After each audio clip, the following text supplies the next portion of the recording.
envoya son Fils Jésus pour accorder la lumière à tous ceux qui sont perdus. Il descendit sur la terre, mais les hommes l'ont rejeté. Ils l'ont cloué au calvaire, mais Christ est ressuscité. Christ est roi. Christ est roi. Oh oui, Christ est roi. Christ est roi. Des rois.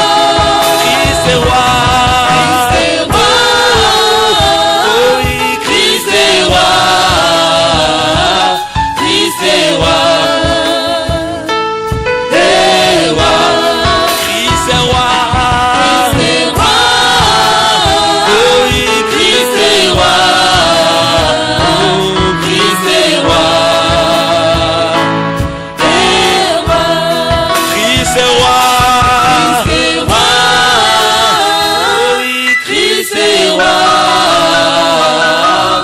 Christ est roi.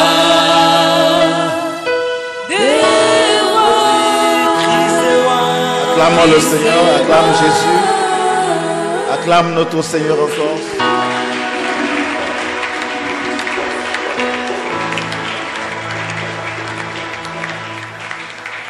Nous allons inviter respectueusement le pasteur Serge à reprendre la parole. Vous l'aurez pour 1500 francs CFA. Et les petits dépliants qui résument en quelque sorte cet enseignement, qui sont très utiles, vous mettez ça dans votre poche, dans votre sac. Si un jour vous avez, dans un voyage ou à un moment donné, une personne qui est intéressée par l'Évangile, eh bien vous pouvez vous servir de ce petit dépliant pour voir avec elle les pensées dont elle a besoin. Vous n'êtes pas obligé de tout voir avec la personne, mais ça vous rappelle aussi les versets où se trouvent les vérités essentielles à partager avec les personnes.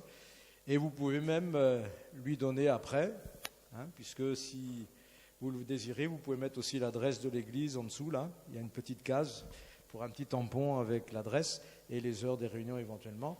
Et comme ça, la personne repart avec les vérités essentielles. Donc ce petit dépliant, vous pouvez l'avoir pour 50 francs CFA. Vous voyez, c'est juste le prix de la photocopie. Et ça peut aider quelqu'un dans sa recherche. Alors, pas d'autres questions? Ça va? Deuxième vérité que l'homme a besoin de connaître, nous l'avons dit, c'est tous les êtres humains sont par nature pécheurs et séparés du vrai Dieu. Et effectivement, dans cette leçon, nous voyons de quel mal profond l'humanité tout entière souffre. Il y a des maux physiques, il y a des maux psychologiques, et il y a aussi ce mal spirituel terrible parce qu'il frappe toute l'humanité, et tout homme, toute femme qui naît dans ce monde, malheureusement, hérite de ce mal qu'on appelle le péché. Alors, l'objet de ce cours, c'est de montrer c'est quoi le péché. Quand on parle avec les gens du péché, déjà vous avez des gens qui refusent de considérer même cette notion de péché. Donc, non, le péché, c'est une invention, ça n'existe pas. Alors, quand vous avez affaire à ce genre de personnes, il va falloir bien sûr amener la personne à découvrir que ce mal existe. Puisque les gens souvent reprochent à Dieu tout ce qui se fait de mauvais sur terre, alors même que ce qui se fait de mauvais provient de ce péché, justement. Donc, il va falloir montrer que depuis Adam et Ève, eh bien, ce mal a fait souffrir l'humanité et continue de faire souffrir l'humanité. Et surtout, montrer que la conséquence la plus importante de ce péché, c'est que l'homme est séparé de Dieu. C'est pourquoi j'ai mis cela en titre. C'est à cause du péché que tous les descendants d'Adam et Ève sont devenus esclaves de Satan, qui était au départ Lucifer, cet astre brillant, qui est devenu donc le diable, le calomniateur, le malin aussi, comme la Bible en parle, et Satan, qui veut dire adversaire, ennemi. Vous avez un texte dans 1 Jean 5, 19 qui le dit clairement, le monde entier est sous la puissance du malin. Donc ceux qui appartiennent au monde sont sous la puissance du malin, ceci même s'ils ne sont pas possédés par un esprit malin. Il faut faire bien la différence entre les deux notions. Le péché, donc, je le disais, a séparé les hommes de la connaissance du vrai Dieu. C'est ce que la Bible appelle la mort. Ici, il ne s'agit pas de la mort physique, mais la mort spirituelle. Vous remarquerez que Dieu a dit à Adam et Ève, le jour où vous en mangerez, vous mourrez. Quand Dieu parlait ainsi, on remarque bien qu'il ne parlait pas de la mort physique, mais il parlait de la mort spirituelle, puisque le jour où Adam et Ève ont mangé le fruit défendu, ils ne sont pas morts physiquement, mais ils sont morts spirituellement. Ils ont été séparés de leur Créateur à cause de leur désobéissance. Romains 3, 23 nous dit « Tous ont péché et sont privés de la gloire de Dieu. » Et c'est ce qui manque à l'être humain sur terre. L'être humain bénéficie de la création de Dieu, mais il lui manque cette gloire divine dans son être intérieur. Et voilà pourquoi il ne peut pas y avoir de vraie satisfaction pour l'être humain tant que ce problème de la séparation d'avec Dieu n'est pas réglé. Donc le péché a séparé les hommes de la connaissance du vrai Dieu. Le péché aussi a dégradé la vie physique, la vie morale et la vie sociale des êtres humains. Parce que ce qui touche à la relation de l'homme avec Dieu a aussi des répercussions maintenant dans tous les domaines de l'être humain. Et comme l'être humain est aussi une trinité, si l'esprit de l'être humain est touché, il lui manque la gloire de Dieu, eh bien, son âme va en souffrir et son corps aussi va en souffrir. Les relations interhumaines vont en souffrir et même sa relation avec la création va souffrir. Et on le voit aujourd'hui, les hommes pécheurs, le monde, sont en train de détruire l'équilibre même de cette planète où Dieu nous a placés. J'ai vu ça dernièrement, il y avait une petite annonce à la télévision, comme quoi, aujourd'hui, eh bien, maintenant, les hommes vivent à crédit parce qu'on consomme plus que ce que la terre régénère. Vous avez vu ça peut-être, certains? Ils ont fait passer ça il y a quelques jours là. Voilà, à partir de telle date, je ne sais plus, c'était au mois d'août là, la terre maintenant vit à crédit. C'est-à-dire qu'on est en train de consommer plus que ce qu'elle nous fournit. Et vous comprenez que là, on est entré dans un compte à rebours dangereux parce que si on est en train d'épuiser la terre, ça veut dire qu'un jour ou l'autre, la vie ne sera plus possible sur terre. Alors peut-être que c'est pour ça que Dieu a prévu aussi de renouveler toutes choses, mais on sait que la terre, béni soit Dieu, bénéficiera d'un répit pendant 1000 ans, pendant le règne de Jésus sur terre, pendant ce qu'on appelle le millénium. Alors, 4 vérités vont être partagées ici pour mieux comprendre la notion du péché et ses conséquences. Première vérité, on l'avait vu au départ, le bonheur de l'homme dépend de son respect des lois établies par Dieu dans la création. Donc là, on cite quelques textes qui montrent cela. Galates 3,12, celui qui mettra ces choses en pratique vivra par elles. On voit ici la relation entre le bonheur de l'homme et sa mise en pratique des lois. Deuxième, alors en particulier, bien sûr, les lois morales est spirituelle, parce qu'il y a des lois dans le domaine physique, mais ce sont surtout les lois morales que Dieu a données à l'être humain, et les lois spirituelles, tu n'adoreras que le Seigneur ton Dieu, lui seul. Hein. Quand l'homme commence à se tourner vers les esprits, les anges, etc., il est évident qu'il ne peut pas trouver là le bonheur dont il a besoin. Deuxième vérité, c'est quoi le péché? Alors là, on donne une définition. Le péché, c'est en fait la transgression des lois de Dieu. Donc, on n'a pas besoin de transgresser beaucoup de lois pour être un pécheur. Il suffit d'en transgresser une, dit la parole de Dieu. Comment le péché est venu dans le monde? La Bible nous dit que le premier qui a péché dans cette création, c'est le diable. Justement, ce fameux Lucifer-là. 1 Jean 3,8, celui qui pêche est du diable, car le diable pêche dès le commencement. Donc c'est Satan qui, le premier, a péché contre Dieu, puisque Dieu avait fait de lui une créature parfaite à l'origine, un chérubin protecteur, revêtu d'une autorité, d'une gloire extraordinaire, Ézéchiel 28. Sa chute a été produite par l'orgueil qui l'a poussé à se faire égal à Dieu. Donc il y a des textes qu'on cite là.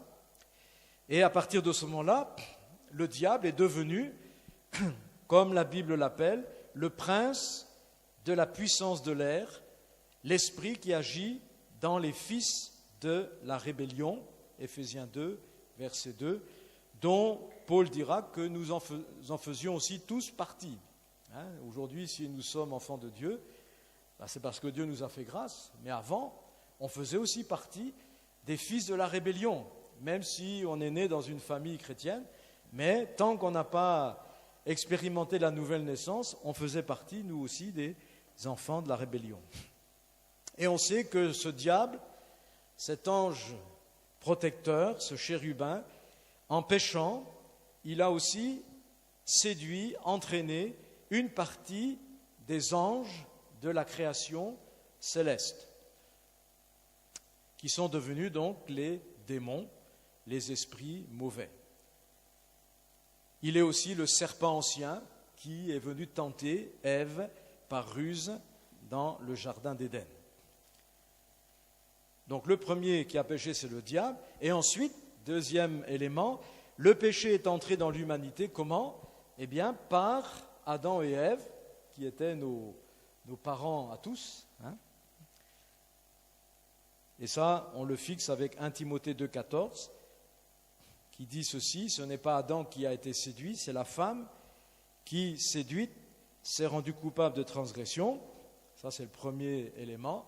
Deuxième élément, Romains 5, versets 12 et 19, c'est pourquoi, comme par un seul homme, le péché est entré dans le monde, et par le péché la mort, et qu'ainsi la mort s'est étendue sur tous les hommes parce que tous ont péché. Verset 19, par la désobéissance d'un seul homme, beaucoup ont été rendus pécheurs. Donc là, vous avez dans le premier texte l'instrument qui a amené le péché sur la terre, c'est Ève, c'est elle qui a été séduite, la première. Mais maintenant, vous avez aussi qui est responsable de cela? Eh bien, c'est Adam, parce que Adam était responsable d'Ève. Et en tant que responsable, il n'a pas fait le boulot non plus, puisqu'il a laissé Satan faire son travail avec sa femme. Et non seulement il a laissé faire ensuite sa femme, mais lui-même, il a suivi sa femme. Alors qu'il aurait dû être le responsable pour dire stop. Satan n'a rien à faire ici, le serpent est un animal des champs, il n'a rien à faire dans le jardin. Donc la parole de Dieu nous dit que le responsable, c'est l'homme, Adam. Mais Adam et Ève sont co-responsables de cette désobéissance, et de ce fait, tout homme qui naît dans ce monde hérite de ce mal au travers de ses parents qui eux-mêmes l'ont hérité de leurs parents, etc., jusqu'à Adam et Ève. Psaume 51, verset 7, David disait « Voici, je suis né dans l'iniquité. Et ma mère m'a conçu dans le péché. Donc cette expression que David utilise ne fait pas référence à la conception même de David qui n'aurait pas été faite dans les règles, mais ça exprime simplement le fait qu'on hérite de nos parents la nature pécheresse. Romains 3,9 « Quoi donc, sommes-nous plus excellents ? Nullement, car nous avons déjà prouvé que tous, juifs et grecs, sont sous l'empire du péché, selon qu'il est écrit, il n'y a point de juste, pas même un seul. » Romains 3, 23, tous ont péché. Et ça, si vous voulez, c'est normal, puisque si on est pécheur, rapidement, cette nature pécheresse va se manifester par des péchés. Voilà pourquoi il est dit que tous ont péché, parce qu'il n'y a pas besoin d'attendre d'avoir 15 ans, 20 ans pour pécher, mais déjà, quand on est tout petit enfant, on pêche très rapidement à cause de cette nature qui est en nous. Alors, comment se manifeste ce péché ? Eh bien, en fait, la manifestation universelle du péché consiste à vivre comme bon nous semble, selon la manière dont le monde nous enseigne à vivre. Parce que le péché peut avoir différentes manifestations, selon les uns et les autres, mais il y a une manifestation qui est universelle du péché, c'est que, dès le départ, l'être humain, à cause de sa nature pécheresse, veut vivre comme bon lui semble. Et vous avez remarqué que même nos enfants, nous on a eu 3 enfants qui sont nés de nous, alors qu'on était convertis, mais tout petits, ils manifestaient déjà cette indépendance. Si je disais à mon enfant qui avait à peine 1 an, ne touche pas à ceci ou ne fais pas cela, qu'est-ce qu'il se précipite à faire ? Exactement le contraire. Papa me dit, je ne peux pas faire ça, ben moi, je décide que je vais le faire quand même. Oui. Et ça, donc, ça n'attend pas d'avoir l'âge de l'adolescence où, effectivement, on prend un peu plus de pied dans cette nature indépendante de Dieu, mais déjà tout petit, cette manifestation, nous la constatons. Et Paul dira que cette façon de vivre, qui est une mauvaise habitude inspirée par nos péchés, mais aussi par Satan, qui est l'esprit de ce monde, qui est en révolte contre les lois divines, eh bien, nous l'avons suivi. Éphésiens 2, versets 1 à 3, il dit « Vous étiez morts par vos offenses ». Donc là, il parle bien de la mort spirituelle, puisqu'il parle des gens qui sont encore vivants physiquement. Il dit « Vous étiez morts par vos offenses et par vos péchés, dans lesquels vous marchiez autrefois, selon le train de ce monde, selon le prince de la puissance de l'air, de l'esprit qui agit maintenant dans les fils de la rébellion. » Juge 21, 25, vous connaissez ça. Chacun faisait ce qui lui semblait bon. Voilà, ça c'est l'expression du péché universel des êtres humains. Chacun vivait, marchait selon ce qu'il voulait. Ésaïe 53, 6, chacun suivait sa propre voie. Même les gens qui sont religieux, mais on remarque qu'ils se font une religion selon leur cœur, selon leur propre désir. Et une des marques de la fin des temps, dira Paul, c'est que justement les gens cherchent une religion qui leur va bien. Donc on se donne des docteurs, des enseignants qui nous enseignent selon ce que nous on veut. Voilà. Et voilà pourquoi il y a une multiplication des sectes et tout un tas de courants philosophiques, religieux, etc. Parce que si ces gens peuvent enseigner toutes ces choses, c'est parce qu'il y a des gens pour les écouter. Et c'est l'expression du péché. Enseigne-moi ce qui me plaît. Parce que je veux faire mon chemin comme cela et pas comme cela. Et ça, tout ça, c'est l'expression du péché.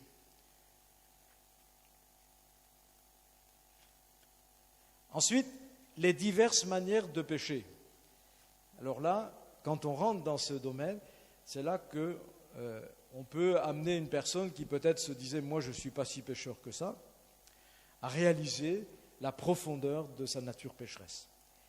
Diverses manières de pécher. En fait, la réponse, c'est qu'elles sont diverses et innombrables. Ésaïe 59, 12, « Car nos transgressions sont nombreuses devant toi. » Jacques 3, verset 2, « Nous bronchons tous de plusieurs manières. » Broncher, ça veut dire « nous désobéissons ». Tous de plusieurs manières. La Bible nous montre qu'on peut pécher par ignorance. Et comme le pécheur ignore beaucoup tout ce qui concerne Dieu, la gloire de Dieu, la sainteté de Dieu, etc., vous imaginez le nombre de péchés que l'être humain accomplit chaque jour à l'égard du Créateur, par ignorance. Psaume 19, verset 13, « Qui connaît ses égarements ?» Et le psalmiste dit, « Pardonne-moi ce que j'ignore. » Même ce psalmiste, qui est en relation avec Dieu à l'époque, était conscient que lui-même péchait dans beaucoup de domaines par ignorance. Et il demandait pardon pour ses péchés. Donc s'il demande pardon pour ses péchés faits dans l'ignorance, ça montre bien que, même si c'est fait par ignorance, il n'en reste pas moins que ce sont des transgressions qui sont coupables devant Dieu. Vous savez bien ce qu'on dit, hein?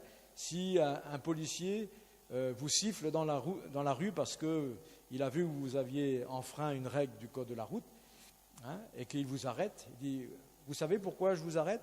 Et le conducteur, qu'est-ce qu'il dit? « Non. »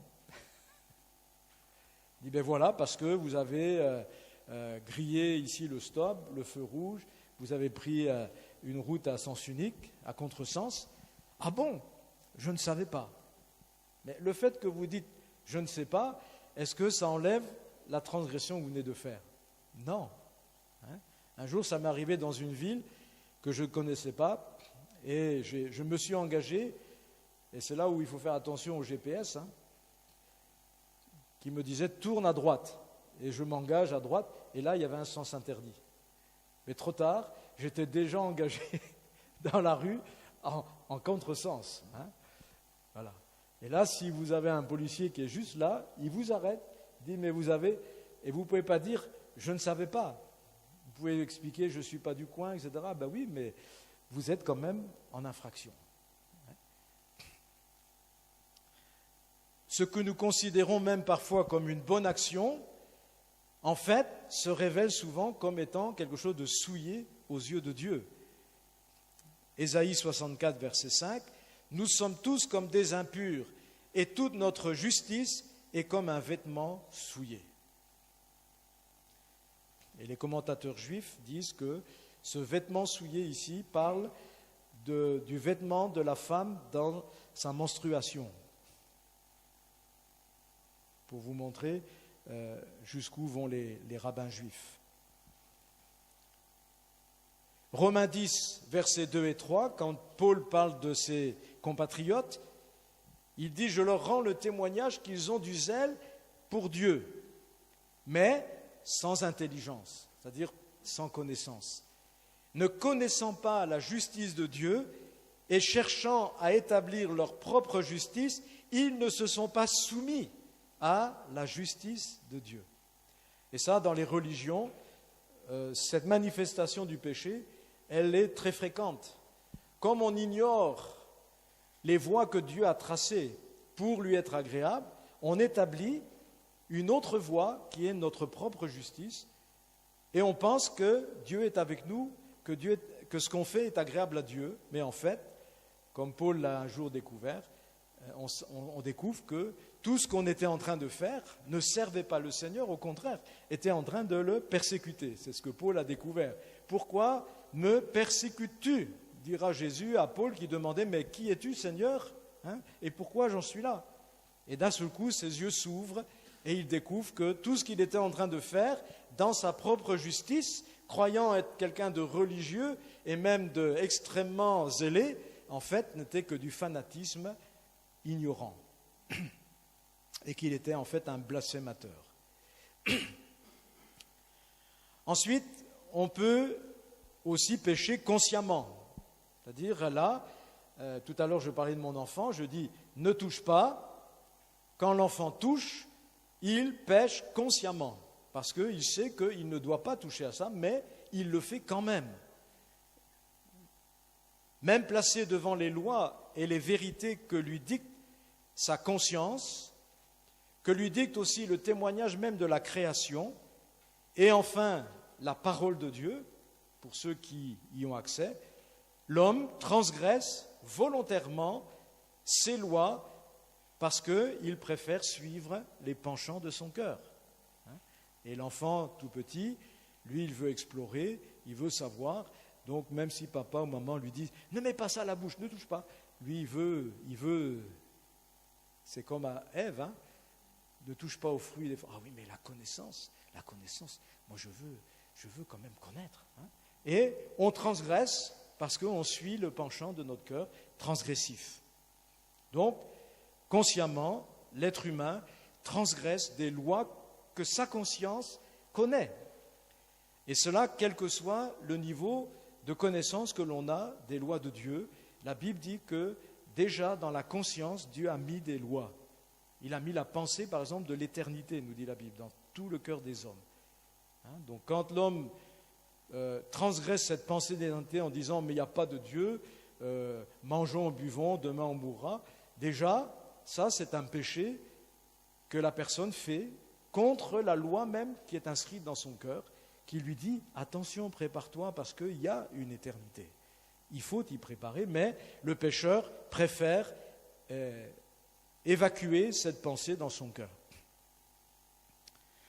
Romains 1, versets 18 à 23, « Ce qu'on peut connaître de Dieu est manifeste pour eux, Dieu le leur ayant fait connaître. » Et comment est-ce qu'il leur a fait connaître ? Paul dit, en effet, « Les perfections invisibles de Dieu, sa puissance éternelle et sa divinité se voient comme à l'œil depuis la création du monde quand on les considère dans ses ouvrages. Ils sont donc inexcusables, puisque, ayant connu Dieu, ils ne l'ont point glorifié comme Dieu et ne lui ont point rendu grâce, mais ils se sont égarés dans leurs pensées. » C'est ce que je disais tout à l'heure. Vous regardez la création et vous dites « Oh, c'est beau la nature !» Au lieu de dire « Merci mon Créateur d'avoir fait ces choses aussi belles ». On préfère attribuer la beauté de cette création à tout un tas d'entités. Ceux qui adoraient le soleil, ils préféraient adorer le soleil plutôt que le Créateur. Ceux qui adoraient la lune, ceux qui adorent les esprits, etc., préfèrent adorer toutes ces entités plutôt que le vrai Dieu. Et ça, c'est la manifestation du péché. Alors, on peut aussi pécher en pensée. Colossiens 1, 21.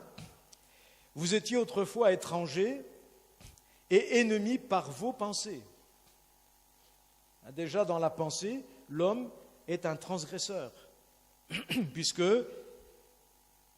on conçoit dans notre cœur, dans nos pensées, ce que nous allons dire et manifester comme péché dans nos actes. Jésus dira ceci, Matthieu 15, verset 19, « Car c'est du cœur que viennent les mauvaises pensées, et écoutez bien, les meurtres, les adultères, les impudicités, les vols, les faux témoignages et les calomnies. » Mais avant que ça sorte par la bouche, toutes ces choses, ou par les mains, déjà, c'est consommé dans le cœur, dans la pensée donc. Ésaïe 59 l'exprime bien aussi, dans le verset 7 et le verset 13. « Leurs pensées sont des pensées d'iniquité. Nous avons conçu, dit le psalmiste, et médité dans le cœur des paroles de mensonge. » Ça veut dire qu'avant que les paroles de mensonge sortent, ces paroles de mensonge ont été préméditées. Vous avez d'ailleurs dans la loi des actes qui sont reconnus comme ayant été prémédités et d'autres qui se sont faits par un concours de circonstances qui n'étaient pas prémédités. Un meurtre avec préméditation ou un meurtre sans préméditation n'est pas sanctionné de la même manière dans le code pénal. Donc là, Dieu dit que nos péchés extérieurs sont déjà conçus à l'intérieur de notre cœur, dans nos pensées déjà. Et puis bien sûr, on pêche en parole. Psaume 59, 13, leur bouche pêche à chaque parole de leurs lèvres. Vous imaginez ça? Leur bouche pêche à chaque parole de leurs lèvres. Et Jacques nous dit effectivement, l'apôtre Jacques nous dit dans son épître, que la langue, c'est le membre le plus difficile à contrôler et que lorsque nous parlons, nous ne manquons pas de pécher, surtout si on parle beaucoup. Ecclésiaste 5, verset 6. On pêche enfin par des actions qui sont le prolongement de nos pensées, de nos paroles. Ézéchiel 21, 29, en manifestant vos péchés dans toutes vos actions. Que ces actions d'ailleurs soient visibles ou cachées, le voleur qui s'imagine que personne ne le voit, il entre par effraction pendant que les gens dorment, il vole dans la nuit, n'est-ce pas? Personne ne l'a vu, il regarde à droite, à gauche, avant d'entrer dans la maison, personne ne le voit, mais, comme disait un prédicateur la semaine passée, il a oublié de regarder en haut. Parce qu'en haut, il y a quelqu'un qui le voit quand même, c'est Dieu.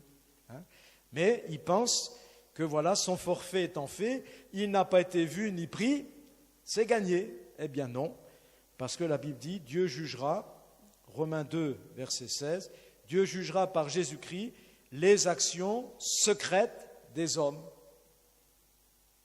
S'il y a quelqu'un ici qui a pensé que ce qu'il a fait, personne ne l'a vu, détrompe-toi, il y a quelqu'un qui t'a vu faire, c'est Dieu.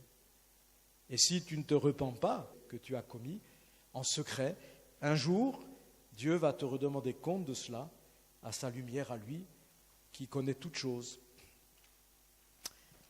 Et il ne faut pas oublier de mentionner le fait que aussi on pêche par manque d'action. Parce que quelqu'un pourrait se dire, bon, puisque c'est comme ça, je ne fais plus rien, comme ça, je ne pêcherai pas en action.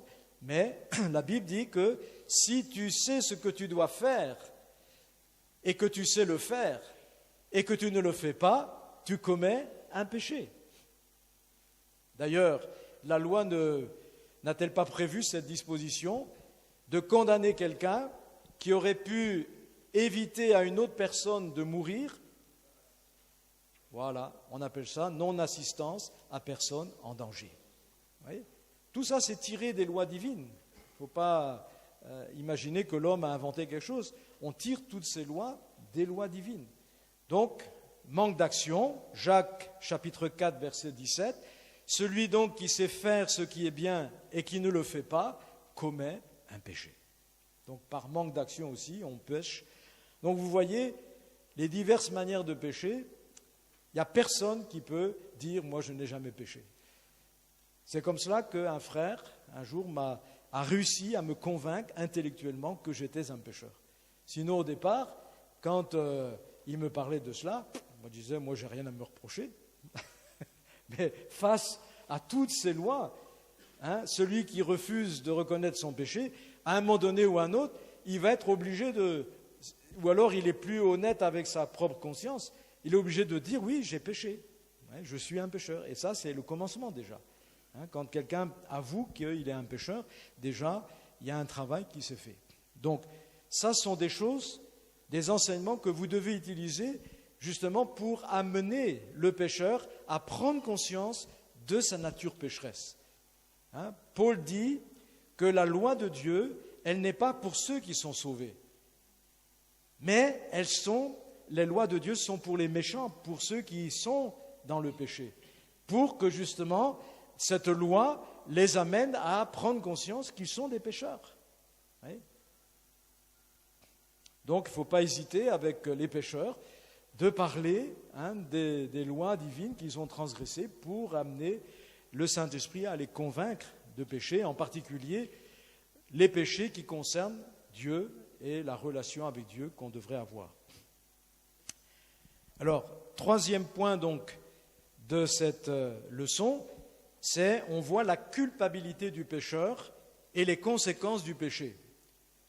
Pourquoi c'est important de traiter ce point? Parce que vous avez des gens qui diront, bon, de toute façon, si moi je suis né dans le péché, comme David le dit, on est tous pécheurs. Donc ça veut dire que de toute façon, on ne peut rien y faire. Donc pourquoi Dieu nous traiterait mal alors que de toute façon, il nous a créés comme cela? Vous voyez, il y a des gens qui se dédouanent en disant, oui, mais moi je n'ai pas autant péché que les autres, donc Dieu me fera grâce.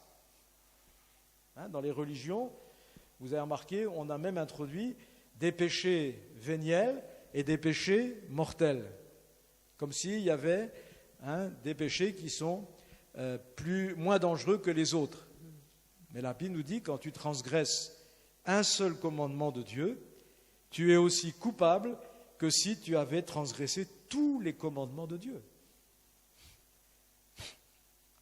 Donc, c'est important d'établir cette notion aussi dans le cœur du pécheur. La culpabilité du pécheur. Le pécheur devient coupable à l'égard de la justice de Dieu.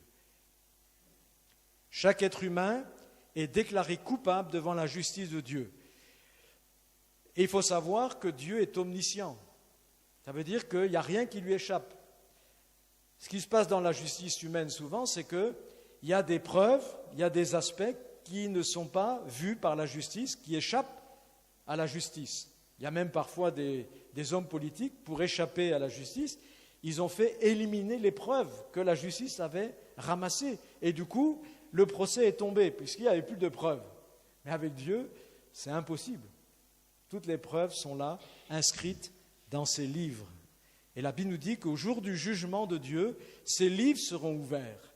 Et toutes les actions secrètes des hommes, toutes les mauvaises paroles, les pensées même, seront amenées dans le tribunal comme preuve à charge contre le pécheur qui aurait peut-être la tentation de dire « moi je n'ai rien fait ». Tu n'as rien fait, regarde. Et là c'est comme un petit film qui va passer et rappeler ce que la personne a fait peut-être des années avant. Donc, chaque être humain est déclaré coupable. Dieu est omniscient et il est juste. Il ne peut pas déclarer coupable un innocent, c'est impossible. Dans la justice humaine, ça arrive que des innocents payent pour les vrais coupables. Mais dans la justice de Dieu, c'est impossible parce que Dieu qui voit tout et qui est juste, alors va appliquer la sentence exactement. Il connaît parfaitement ce qu'est la vie de chacun et Dieu ne fait aucun favoritisme ni aucune erreur. Psaume 7, verset 10, « Toi qui sondes les cœurs et les reins, Dieu juste. » Dieu ne s'est pas trompé quand il a vu Ananias et Saphira amener leur offrande. En disant, voilà, on a vendu un terrain, on amène le produit de la vente pour l'Église. Mais la Bible nous dit que, en faisant cela, ils ont menti à Dieu, ils ont menti au Saint-Esprit. Et on ne peut pas mentir au Saint-Esprit. Et c'est pourquoi ils sont morts sur le champ. Donc, Dieu sonde les cœurs et les reins, il connaît même les mobiles qui animent les actions. Parfois, vous dites à quelqu'un, ah, c'est bien ce que tu as fait, parce que vous jugez uniquement l'action qui a été faite. Mais vous n'êtes pas capable de voir quels étaient les mobiles qui animaient la personne en faisant telle chose. Vous voyez, il y a des gens, ils font les choses, dit Jésus, pour être vus des hommes. Mais ça, vous ne le voyez pas, vous. Mais Dieu le voit. Et quand vous faites quelque chose qui n'est pas sincère, il y a un mobile derrière, caché, Dieu le voit, et à ce moment-là, vous êtes coupable. Même si vous avez fait quelque chose de bien, mais comme l'intention n'était pas bonne, eh bien, cette action est une mauvaise action pour Dieu, parce que l'intention n'est pas celle que vous avez essayé de donner. Dieu est un Dieu de paix. Chaque fois qu'un homme transgresse les lois que Dieu a établies dans la création, il crée du désordre, vous voyez, dans la paix de Dieu. Dieu n'est pas un Dieu de désordre, dit 1 Corinthiens 14, 33, mais un Dieu de paix. Et lorsque l'homme pêche, cela afflige le cœur de Dieu. Dieu n'est pas une force impersonnelle, mais Dieu est une personne. Même si c'est une personne qui nous dépasse, qu'on a du mal à imaginer, mais c'est une personne qui éprouve des sentiments. Regardez ce que dit Genèse 6, versets 5 et 6, l'Éternel vit que toutes les pensées de leur cœur se portaient chaque jour uniquement vers le mal. Ça, c'est la génération avant le déluge. Et qu'est-ce qu'il est dit? Et il fut affligé en son cœur. Dieu éprouve de l'affliction quand il voit les hommes qui pêchent, qui se comportent mal. Voilà pourquoi, donc, chaque être humain est déclaré coupable devant la justice divine. Romains 3, versets 10, 19 et 23, que toute bouche soit fermée et que tout le monde soit reconnu coupable devant Dieu, car tous ont péché. Tout le monde soit reconnu coupable devant Dieu. À part peut-être le temps d'innocence, qui dure très peu de temps, après la naissance, mais après, tout le monde est reconnu coupable de transgression. Jacques 2, verset 10, « Car quiconque pêche contre un seul commandement devient coupable de tous. » Et les conséquences maintenant de cette culpabilité de l'homme pécheur, sont innombrables. Vous avez des conséquences spirituelles, on l'a vu, le péché empêche la vraie relation avec Dieu, même si on manifeste un esprit religieux, même la prière, mais ça sera que des mots qui partent de la terre vers Dieu, mais il ne peut pas y avoir un dialogue avec Dieu, une communication, s'il y a le péché, comme on l'a vu tout à l'heure. Le péché aussi prive l'homme de la sagesse divine et donc entraîne l'homme dans un égarement spirituel. Même lorsqu'il veut adorer Dieu, il va être corrompu dans son esprit et au lieu d'adorer Dieu, il va adorer la créature, il va adorer d'autres créatures, parfois même célestes, qui existent dans le monde céleste, invisible, à cause de cette privation de la gloire de Dieu en lui, de cette intelligence. Il va dire, mon Dieu, c'est ça, mais ça ne sera pas le vrai Dieu. Et il y en a même qui, dans leur folie, dans leur égarement spirituel, vont dire, il n'y a point de Dieu. C'est ce que dit le psaume 14, verset 1. Le fou, l'insensé, dit en son cœur, il n'y a point de Dieu. Et comment est-ce qu'il est devenu fou? Parce qu'il est séparé de la sagesse de Dieu. Le péché va aussi entraîner une corruption morale de l'homme, un malaise à l'intérieur de l'être humain, dans son âme, un mal de vivre. Et on le voit aujourd'hui dans nos sociétés, qui pourtant sont des sociétés qui, on pourrait dire, ont tout ce qu'il leur faut, des sociétés même de surconsommation, mais pourtant, il n'y a jamais eu autant de tentatives de suicide, et de plus en plus jeunes. Aujourd'hui, on parle même d'enfants qui se suicident à l'âge de 10, 12 ans. Le suicide des adolescents, c'est un phénomène terrible en Europe. Des adolescents qui se suppriment la vie, mal-être intérieur. Et même certains pédiatres disent que des enfants, des bébés déjà, naissent dépressifs à cause de tout ce qu'ils ont enduré en tant que fœtus dans le sein maternel, de l'ambiance dans laquelle ils ont évolué, dans le sein maternel, là où était leur maman. Donc, vous voyez, le péché va jusque-là. Et vous avez Ésaïe 59, 8 à 11, qui dit ceci, ils ne connaissent pas le chemin de la paix, il n'y a point de justice dans leur voie, ils prennent des sentiers détournés. Quiconque y marche ne connaît point la paix. Nous attendons la lumière et voici les ténèbres, la clarté et nous marchons dans l'obscurité. Au milieu de l'abondance, nous ressemblons à des morts. Nous grondons tous comme des ours. Nous gémissons comme des colombes. Et on voit cet aspect-là dans l'humanité tout entière. De partout, ça gronde. Les manifestations, les grondements, les gens ne sont pas satisfaits. Même les gens qui ont un compte en banque ne sont pas satisfaits à cause de ce mal-être qui est là. Ils en veulent toujours plus. Ils ne sont jamais satisfaits de ce qu'ils ont. Et puis, au niveau physique, le péché entraîne aussi des souffrances, des peines, voire même des maladies. Et finalement, c'est ce qui amène aussi la mort, puisque, on le sait, tous sur la terre meurent. Et ça, c'est déjà depuis Genèse 3, versets 16 à 19, où Dieu disait à la femme et à l'homme, à cause du péché, voilà maintenant les souffrances que vous allez vivre, et en ce qui concerne la vie physique. Les conséquences du péché aussi pour l'éternité de l'homme sont terribles, puisque après la mort physique, il n'y a que 2 lieux où l'âme peut aller, le paradis ou le lieu de séjour des morts, le lieu déjà de tourment, comme Jésus l'enseigne avec cette histoire du riche et de Lazare. Donc déjà, ils sont dans un lieu de tourment, et quelle espérance ils ont? Aucune, puisque l'attente qu'ils ont, c'est le jugement dernier, où Dieu jugera tous les êtres humains dans ce jugement du grand trône, et où ensuite les âmes qui ont péché, qui ne se sont pas repenties devant Dieu, iront pour l'éternité rejoindre le diable et ses anges déchus dans les temps de feu et de soufre. Donc nous voyons que vraiment l'âme qui pêche, comme disait Ézéchiel, c'est celle qui mourra.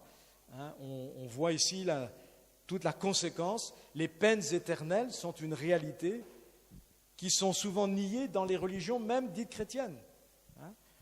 Vous avez beaucoup de gens qui se disent chrétiens qui ne croient pas dans les peines éternelles. Oh, mais Dieu est tellement bon, on va s'arranger, il va faire en sorte que... Non, la Bible dit que ceux qui ne seront pas inscrits dans le livre de vie seront jetés dans les temps de feu, de soufre, là où sont déjà le diable et ses démons, et aussi l'antichrist, le faux prophète. C'est une vérité que nous avons dans la parole de Dieu. Et alors, dernier point qu'il faut aussi souligner, et je m'arrête là, c'est l'impuissance de l'homme pour changer cette situation. Personne ne peut ni se sauver, ni se changer, ce qui veut dire donc que toutes les entreprises religieuses sont vouées dès le départ à l'échec. Ça sert complètement à rien d'essayer de mériter quoi que ce soit par tes efforts, qu'il soit dans le domaine religieux ou matériel ou physique, parce que de toute façon, personne d'entre nous ne peut se sauver lui-même et à plus forte raison sauver quelqu'un. C'est pourquoi je disais dès le départ que même en tant que serviteurs de Dieu, nous sommes incapables de communiquer la vie éternelle à qui que ce soit. C'est l'œuvre du Saint-Esprit. On peut simplement favoriser l'action du Saint-Esprit en enseignant les gens, en leur apportant les vérités dont le Saint-Esprit a besoin pour les convaincre, mais ce n'est pas nous qui produisons la vie éternelle dans le cœur des gens, c'est le Seigneur. L'impuissance, alors là vous avez plusieurs textes, Psaume 49, ils ne peuvent se racheter l'un et l'autre, ni donner à Dieu le prix du rachat. Le rachat de leur âme est cher et n'aura jamais lieu, sous-entendu par cette voie-là. Jérémie 13, 23, est-ce qu'un Éthiopien peut changer sa peau ou un léopard ses taches?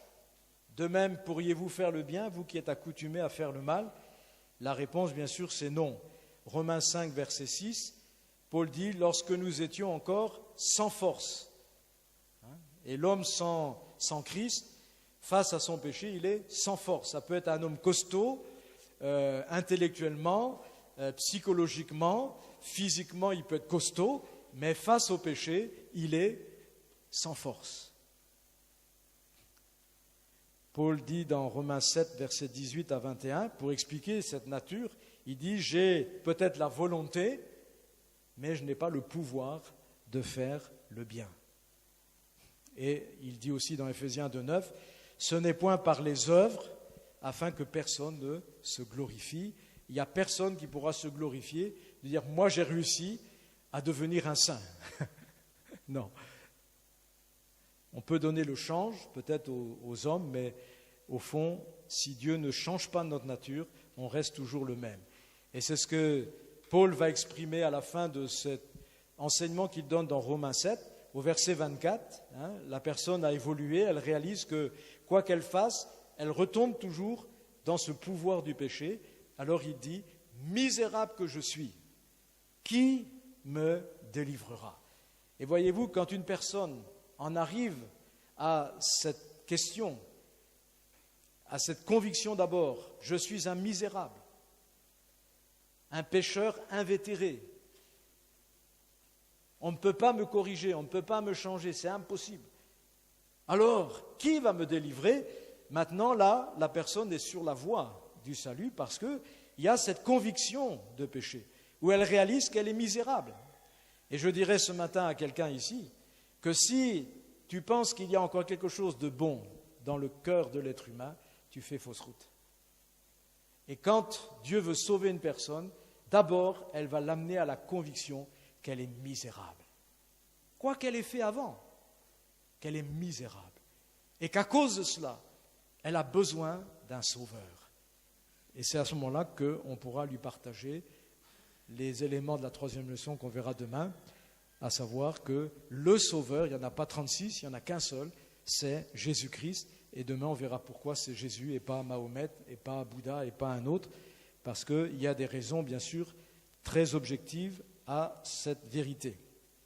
Donc, voilà, deuxième vérité très importante, parce que c'est cette vérité qui va permettre au Saint-Esprit d'amener cette conviction de péché dans le cœur de la personne, même si elle n'a pas tué, même si elle n'a pas volé, quoique là déjà, il y a déjà moins de personnes qui sont concernées, et même, je dirais, même si elle n'a jamais menti, ce qui serait très étonnant, eh bien, le Saint-Esprit doit quand même amener cette personne dans cette déclaration « Je suis un misérable ».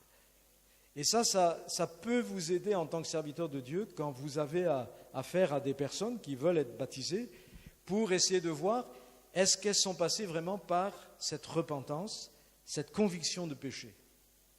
Il suffit de poser quelques questions et on voit tout de suite est-ce que la personne a vécu ce que Paul ici vit. Misérable que je suis. Voilà, que le Seigneur bénisse ses enseignements. Et puis, je vous dis à demain pour la suite.